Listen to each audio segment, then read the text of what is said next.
Gastro కొలరెక్టాల్ సమస్యలకు ఇంకా భయం వద్దు. మన హైదరాబాద్ లోనే వరల్డ్ క్లాస్ ట్రీట్మెంట్. అతిథిలా రండి, కుటుంబ సభ్యుడిలా వెళ్ళండి.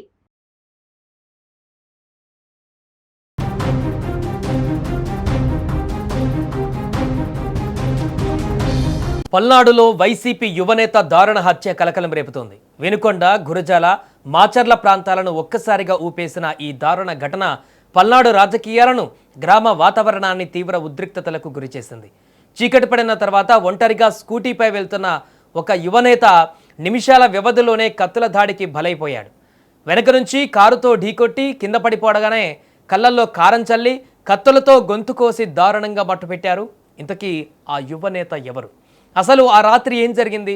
ఇది పాత కక్షల ఫలితమా లేక రాజకీయ గొడవల వెనక ఉన్న కుట్రన అనే కోణంలో దర్యాప్తు కొనసాగుతుంది. పల్నాడు జిల్లా రెంటాల గ్రామానికి చెందిన నవులూరి చెన్నారెడ్డి వైసీపీ రాష్ట్ర యువజన విభాగం కన్వీనర్గా బాధ్యతలు నిర్వహిస్తున్నారు. ఆయన తండ్రి నవులూరి భాస్కర్ రెడ్డి కూడా గతంలో జెడ్పీటీసీగా పనిచేసిన అనుభవం ఉన్న సీనియర్ నేత. గురువారం రాత్రి సరిగ్గా 9 గంటల సమయం రెంటచింతల నుంచి తన స్వగ్రామమైన రెంటాలకు స్కూటీపై బయలుదేరారు చెన్నారెడ్డి. చీకటి పడిన ఆ నిర్మానుష్య రహదారిపై ఆయన ప్రశాంతంగా వెళుతున్నారు. కానీ ఆయనను అనుసరిస్తూ మృత్యువు కారు రూపంలో వస్తుందని ఆయన ఊహించలేకపోయారు. రహదారి పైన సగం దూరం వెళ్లేసరికి వెనక నుంచి వేగంగా దూసుకువచ్చిన గుర్తు తెలియని దుండగులు కారుతో ఆయన స్కూటీని బలంగా ఢీకొట్టారు. ఆ దెబ్బకు చెన్నారెడ్డి స్కూటీతో సహా రోడ్డు పక్కన పడిపోయారు. కారు ఢీకొట్టడంతో కింద పడిన చెన్నారెడ్డి తేరుకునే లోపే కారులో నుంచి 4-5 దుండగులు కత్తులతో బయటకు విరుచుకుపడ్డారు. చెన్నారెడ్డి ఎదురు తిరగకుండా ప్రాణరక్షణ చేసుకునే అవకాశం కూడా లేకుండా మొదట ఆయన కళ్ళల్లో దారుణంగా కారం జల్లారు. కళ్ళల్లో కారం పడ్డంతో ఏమీ చూడలేని స్థితిలో తీవ్ర మంటతో చెన్నారెడ్డి విలవిల్లాడుతుండగా దుండగులు రాక్షసత్వంతో విరుచుకుపడ్డారు. పదులైన కత్తులతో విచక్షణారహితంగా దాడి చేశారు.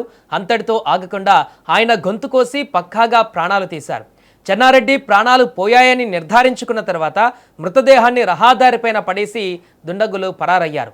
ఇక రహదారిపైన మృతదేహం పడి ఉందనే సమాచారం అందుకున్న పోలీసులు సంఘటనా స్థలానికి చేరుకున్నారు. రాత్రికి రాత్రే క్లూస్ టీమ్, డాగ్ స్క్వాడ్ను రప్పించి ఘటనా స్థలం వద్ద వేలిముద్రలు, ఆధారాలు సేకరించారు. చెన్నారెడ్డి హత్య వార్త పల్నాడు జిల్లా వ్యాప్తంగా ఇప్పుడు కార్చిచ్చులా పాకింది. మరోపక్క మృతదేహాన్ని పోస్టుమార్టం నిమిత్తము గురజాల ప్రభుత్వ ఆసుపత్రికి తరలించారు.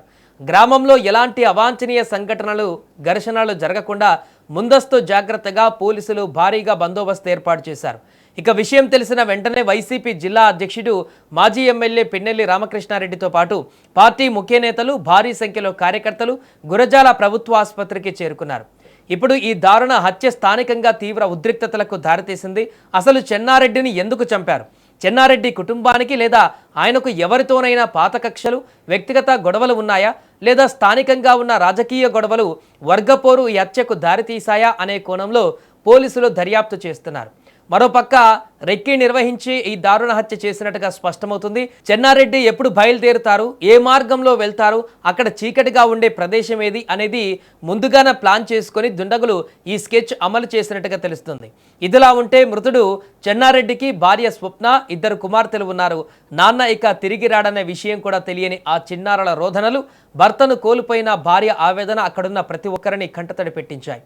ఒక పక్క తండ్రి భాస్కర్ రెడ్డి మాజీ జెడ్పీటీసీగా రాజకీయాలలో కొనసాగగా కొడుకు కూడా ఉజ్వల భవిష్యత్తు వైపు వెళ్తున్న తరుణంలో ఇలాంటి దారుణం జరగడం ఆ కుటుంబాన్ని తేరుకోలేని దెబ్బతీసింది. యూత్ వింగ్ పల్నాడు జిల్లా ప్రెసిడెంట్ ఈయన సాయంత్రము 9:30కి రెంటచింతల నుంచి రెంటాలు వెళ్తుంటే సుమారు 10 గంటల సమయంలో ఎవరో 10 వ్యక్తులు ఆయన బండిని గుద్ది పడిపోగలని ఆయన గొంతు కోసి చంపేశారు. ఇందులో ఇలా విలేజ్లో అయితే ఆధిపత్య పోరు జరుగుతుంది. వితిన్ గ్రూప్లోనే, వితిన్ పార్టీలోనే ఆధిపత్య పోరు జరుగుతుంది. 2 గ్రూపులు ఉన్నాయి. ఈయనదొక గ్రూపు, అశోక్ రెడ్డిది ఒక గ్రూప్ అని ఉంది. సో ఎవరు చేస్తారో ఇంకా కన్ఫర్మ్ కాలేదు. మేమైతే ముద్దాయిని ఎస్టాబ్లిష్ చేయడానికి దర్యాప్తు చేస్తాం.